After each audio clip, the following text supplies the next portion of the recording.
But here we go. Okay, here we go. We have the draft pick right away. Angela Boxia, Chip being banned out. From the side of Absolute Zero, first pick on that 1-1. Kingdom Esports will answer with the Uranus as well as the Farsa, taking it away from the hands of Chesty. You got a Kalea, Lance, and Yisun Shin being banned out. I think it's just typical setup picks from the side of Esports. And of course, the Jusin will be the answer. Rapid phase drafting. It feels like both of these two teams feels like they know what they want. They're just taking things away. And interestingly, there's going to be a Uranus coming out from the side of Kingdom Esports. We've seen Malaysian MPL Malaysia playing it quite a bit, albeit a bit of a mixed result. Hopefully this time around in this Singaporean server, it's a lot more prevalent. The last pick, typically it would be the Gacha just to take it away from the hands of Absolute Zero or just banning it on the next phase.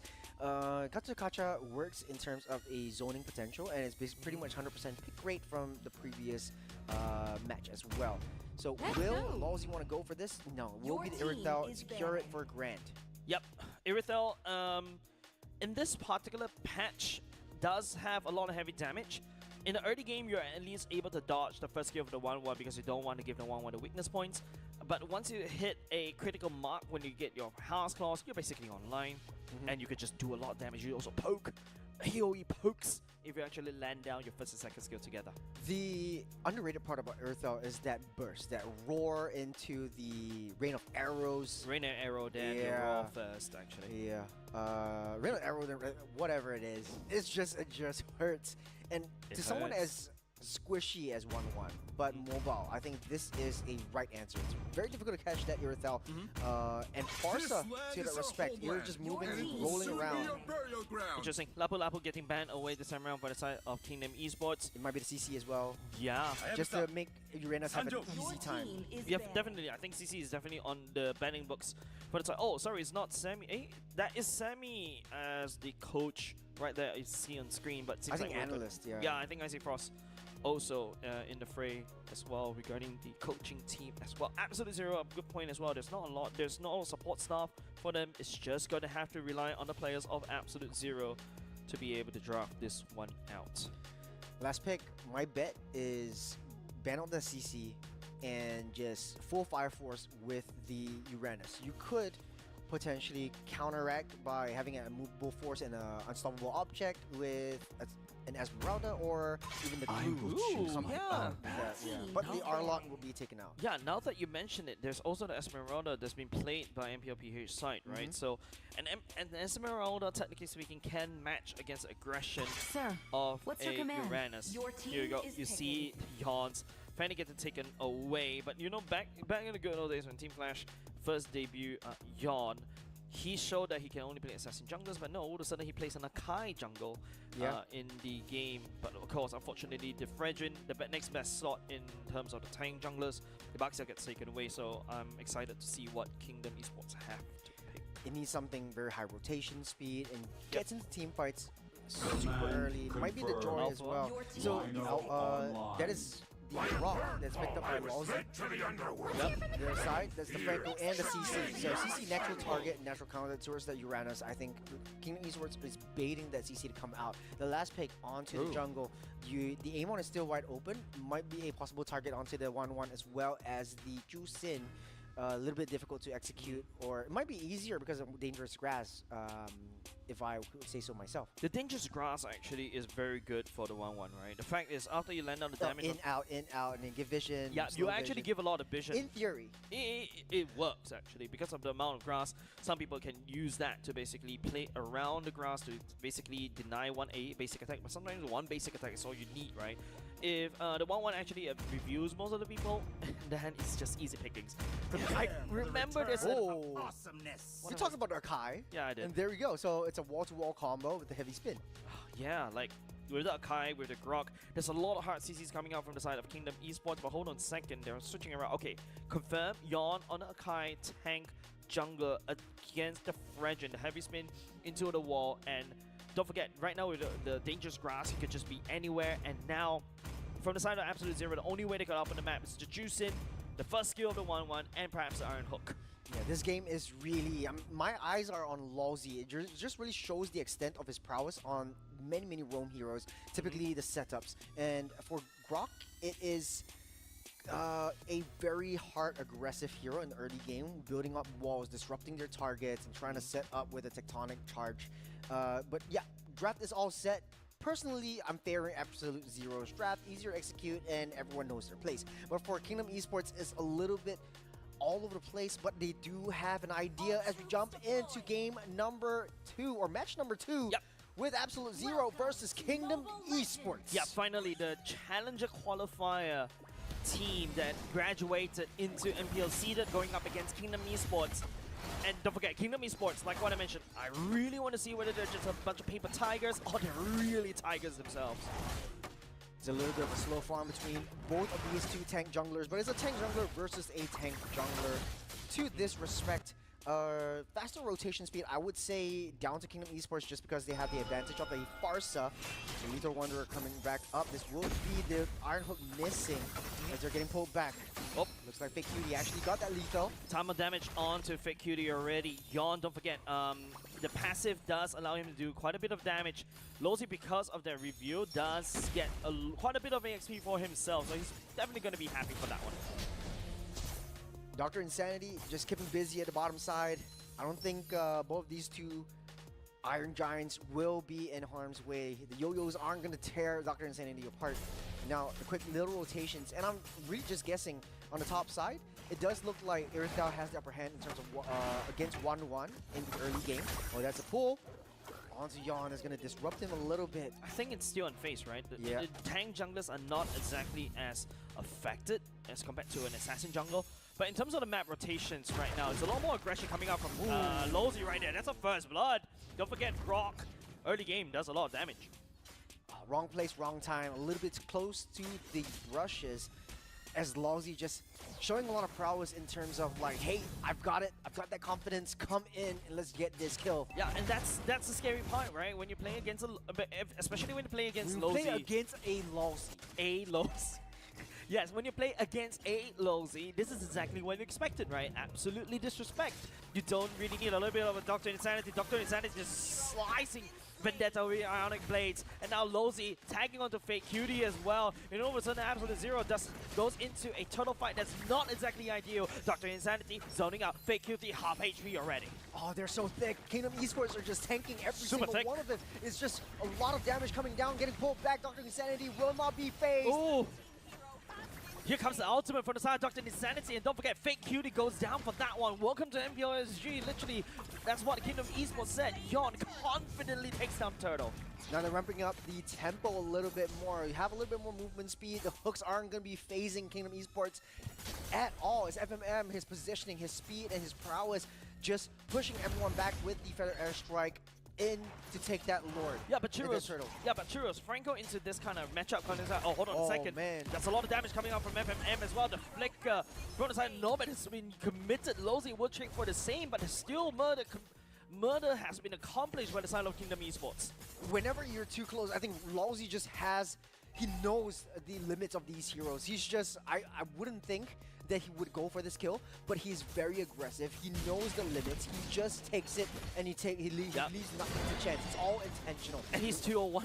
This is a Losey you're talking about. Definitely. And don't forget, he also plays a lot of Franco back in the good old days. But right now, I think the question is, if you're Absolute Zero, you're piloting Nomad on the Franco, who do you catch? Grant is never going to let you catch him. FMM definitely far away. You catch a Losey, you catch a Rock, right? A tectonic charge in the face. You catch a Nakai. And speaking of that one, ton of damage right there. A wall being built, nowhere for Nomad to run. Blocked off the road, no escape. Nomad cannot go Nomad. You're trapped in here with me. There's no way that... to be honest, it looks pretty slow. Yeah. But it's really fast. Like the momentum that it brings, the heavy spin into the Feather Airstrike. There's no way Fake Cutie can survive. And again, sorry, Regina as well picks up FMM, but the damage has been dealt. Fake Cutie is down on the ground once again. The jungler from the side of Absolute Zero, literally zero, as Kingdom Esports just walks all around the map against Absolute Zero. It's too far ahead. Your Insanity is not taking any damage at all. It's not even an end fight. It's nothing. That's a CC that's supposed to be able to deal with the Uranus. Yeah, the only damage is from it's healing everything back up once again. There's not a problem right here in the bottom side. It's just keeping Vendetta at bay. But now the turtle has been spawned up and Yon is at position. Regina opening up the map with the lantern. Hopefully he's getting picked up. Bob the builder, Losey goes in. FMM, what? That's a sick positioning from FMM. Nowhere the Absolute Zero can touch him at all. And speaking about touching, Kingdom Esports is just gonna feel Absolute Zeros down to the ground as well, pushing it down. Yon picking up the turtle as well. And now Vendetta goes all the way to the back line, but this time around he's in no man's land. FMM gets shredded just a little bit by the wall right there. No way for Vendetta. Vendetta tries his damage to do anything, but nothing can be done. Losey, I'm the damage dealer now.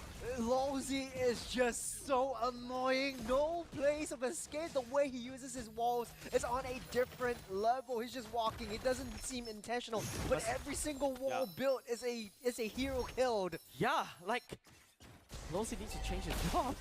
Man, he's just Losey the builder. Losey the builder. At this point, we're gravitating towards that top side. They want to take down this T1 top. There's 4 members down. Salas is in no man's land. No man, Iron Hook lands, but Losey CC immunity right there saves him. Dr. Insanity comes in. He does tag by the crossover attack. Salas tried to go for it, but Insanity absorbs everything. He's more than happy to peel for his team. And Regina, even though picks up Losey, the first kill from the side, Absolute Zero. Kingdom Esports penetrates up top.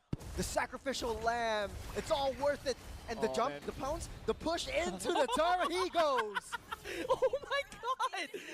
Do you see that, Churros? Yeah. He wasn't expecting it. He was like, oh, I'm going to build up all of my stacks. I'm going to be using the Appraiser's Wrath as Dr. Insanity or Drinsanity coming in to the turret, but he's not phased at all. It's Kingdom Esports just taking control of this game. That is the longest Akai push I've ever seen in my whole life.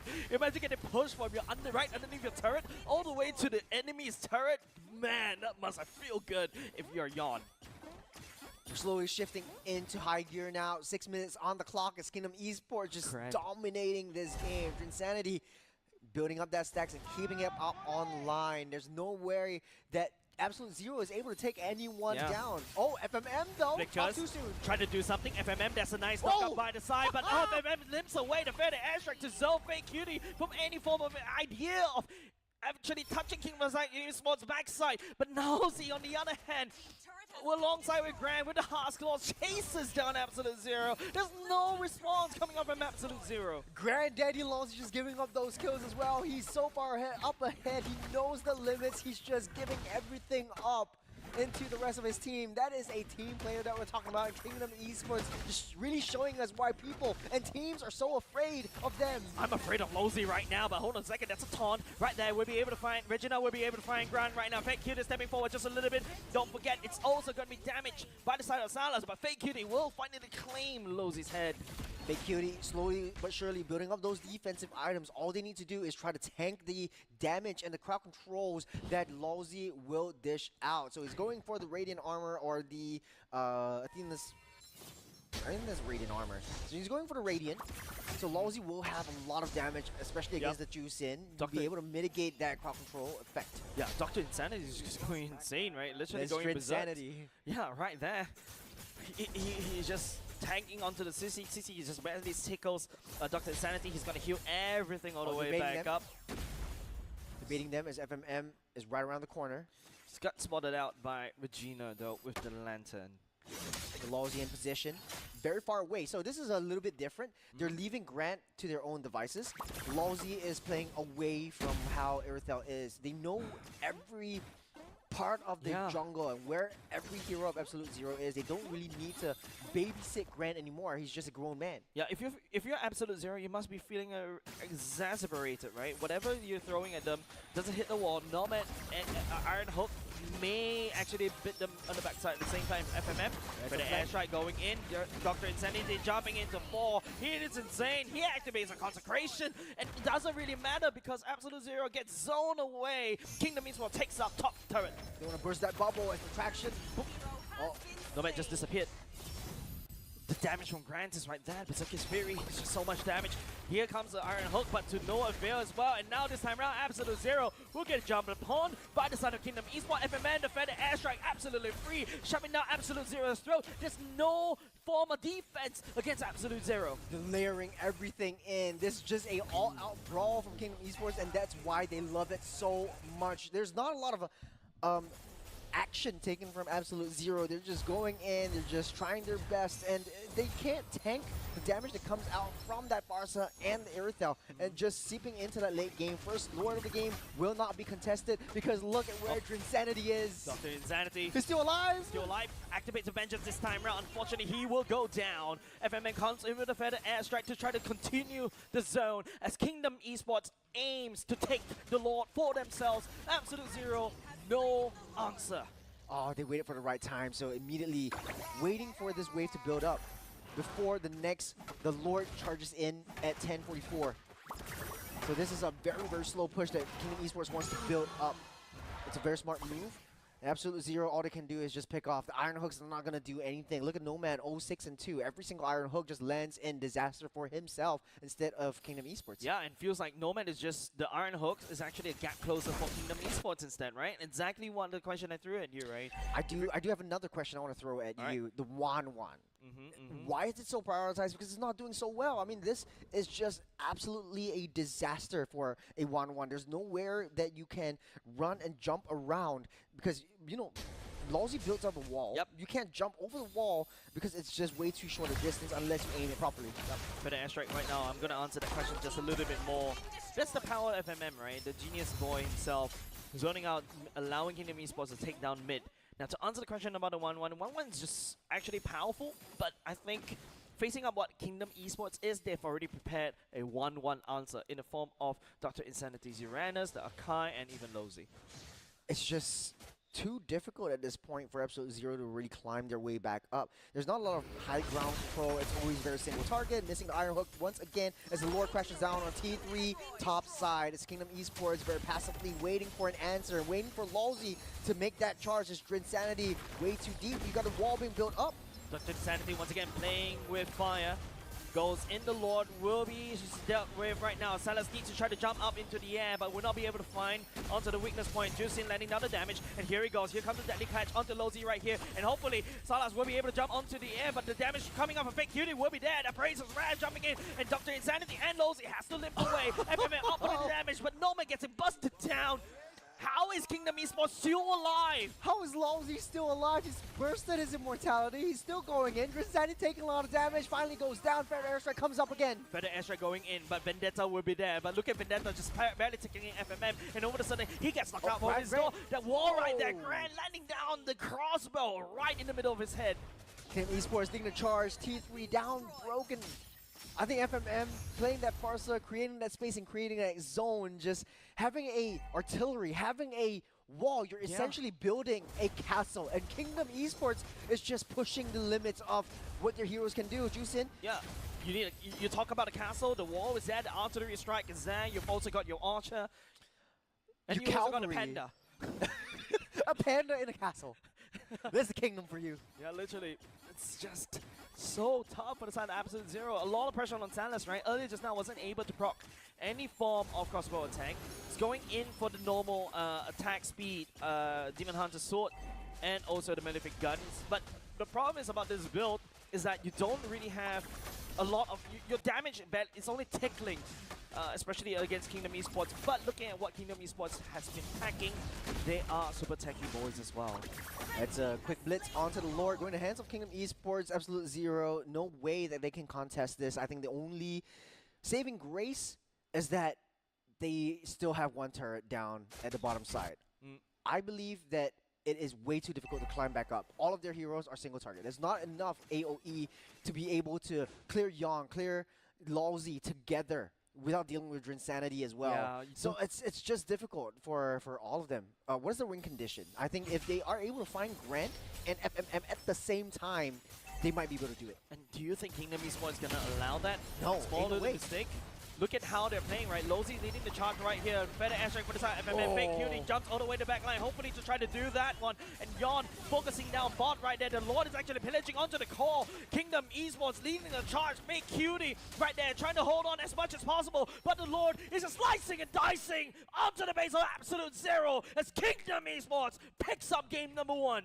They build a castle for themselves, but not for defense. They're leading the charge. Offense. They're putting wheels on a 4-wall castle and charging through. I am imagining that in my head right now, and it looks absolutely ridiculous. As ridiculous as it is, very dominant. Imagine fighting a moving castle. There's no way. First pick to go up against, squishies. But now you're face up with a ton of tanks, especially like Yon on his Archive, picking up the MVP. 3-0-12 KDA. That's a 15.0 KDA for the side of Yon. Doing a huge amount of work, especially once he gets his farm, once he gets his level 4, he doesn't really care about farming down. He's just protecting the rest of his team and getting that Farsa kills, bringing Grant into the picture and trying to steamroll everyone over. You talk about steamrolling, right? He literally rolled Fake Cutie from Fake Cutie's turret all the way there. I wish we have a replay of that, and it's going into the highlights. I think this is Fake Cutie is just... Welcome to MPL. Interesting. I know he was just standing there waiting for his stacks to build up and pitting the Appraiser's Wrath, but Yon is just like, okay, I'm going to bounce, pop, and just roll you all the way back. Taking a look at the post-game stats, I would say personal MVP, Lozy. Every single one of these team fights, Lozy was there. He was setting up for the rest of his team. He has the highest assists for the Kingdom Esports and the highest, not the highest KDA, but the highest kill participation. We'll see that in a bit. Taking a look at the emblems, not really anything speaks out to me, but the fact that Lozy as the roam is still higher in terms of gold than Drinsanity when he's doing so much just by opening up that map and giving vision. This is Lozy's game for sure. Interesting build. Interesting emblem coming out of Nomad though. If you notice, that's a supporter emblem. You expect more of a tank. Nah, it's shields as well as cooldowns and movement speed. Okay. Yeah, so you get speed. that. You get that. You go zoom, zoom, broom, broom, but not fast enough against Lozy. Because Lozy, if you notice Absolute Zero, even with Nomad, right, he's Absolute Zero is just playing pure reaction. Kingdom Esports is dictating where they want to fight. I'm going to fight it right here. And don't forget, FMM is just landing artillery strike from afar. And there's nobody from the side of Absolute Zero who can literally go ahead and reach to FMM, right? Because Nomad, it requires you to land the iron hooks, but the iron hooks go wide, and I'm very sure for the side of Kingdom Esports, they will definitely jump over and more than happy to take the iron hook. That's free gap closer for either Dr. Insanity or be it Lozy. I think the scariest part about Kingdom Esports is the fact that anywhere can be a big blunder. Like you're just crossing the river at any one point of time. No one opening the bushes. Therein comes Lozy pushing you to the wall and then just blocking your path home. So Nomad, even though they have a game plan for pulling someone in, they don't really have that damage to follow up. I think it's again back to Flash versus Evil game number 1. Game number 1. Justin doesn't really have enough damage. Damage over time versus bursty punches. Yeah, and usually back then, right, what happens is you would want to go for a Franco.